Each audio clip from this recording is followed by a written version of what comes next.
ರಂಗಿನ ಹಬ್ಬ, ಬಣ್ಣಗಳ ಹಬ್ಬ ಎಂದೇ ಜನಜನಿತ ಹೋಳಿ ಹಬ್ಬ. ಪುಟಾಣಿಗಳಿಂದ ಹಿಡಿದು ವಯೋವೃದ್ಧರವರೆಗೂ ಬಣ್ಣದಲ್ಲಿ ಮಿಂದೇಳಬೇಕೆಂಬ ಬಯಕೆ ಇದ್ದೇ ಇರುತ್ತೆ.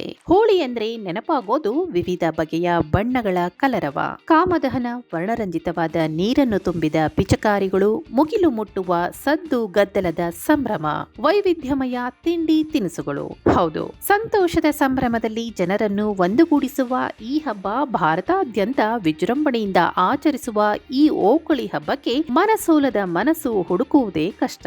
ಭಾರತದ ಸನಾತನ ಹಿಂದೂ ಸಂಸ್ಕೃತಿಯಲ್ಲಿ ಪ್ರತಿಯೊಂದು ಹಬ್ಬ, ಆಚರಣೆ, ಸಂಪ್ರದಾಯಕ್ಕೂ ಅದರದ್ದೇ ಆದ ಇತಿಹಾಸ, ಮಹತ್ವ, ಧಾರ್ಮಿಕ ಹಿನ್ನೆಲೆ ಮತ್ತು ವೈಜ್ಞಾನಿಕ ಕಾರಣಗಳಿವೆ. ಅದರಂತೆ ನಮ್ಮ ನೆಚ್ಚಿನ ಹೋಳಿ ಹಬ್ಬವು ಹೊರತಾಗಿಲ್ಲ.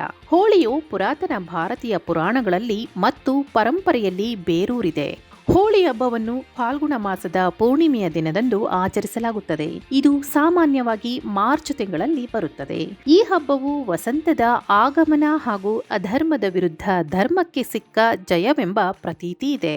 ಆದರೆ ಇಂದಿನ ದಿನಗಳಲ್ಲಿ ಹಾನಿಕಾರಕ ಕೆಮಿಕಲ್ಸ್ ಅನ್ನ, ಕೆನ್ನಾಲಿಗೆಯನ್ನು ಎಲ್ಲೆಡೆ ಪಸರಿಸಿ ತನ್ನದೇ ಆದ ಅಸ್ತಿತ್ವ ಹೊಂದುತ್ತಿರುವುದು ವಿಷಾದನೀಯ ಸಂಗತಿ. ಹೋಳಿಯ ಬಣ್ಣಗಳಲ್ಲಿಯೂ ಕೂಡ ಇದು ಭಾರೀ ಪ್ರಮಾಣದ ವಿಷಪೂರಿತ ರಾಸಾಯನಿಕಗಳನ್ನು ಮಿಶ್ರಿಸಲಾಗುತ್ತಿದೆ.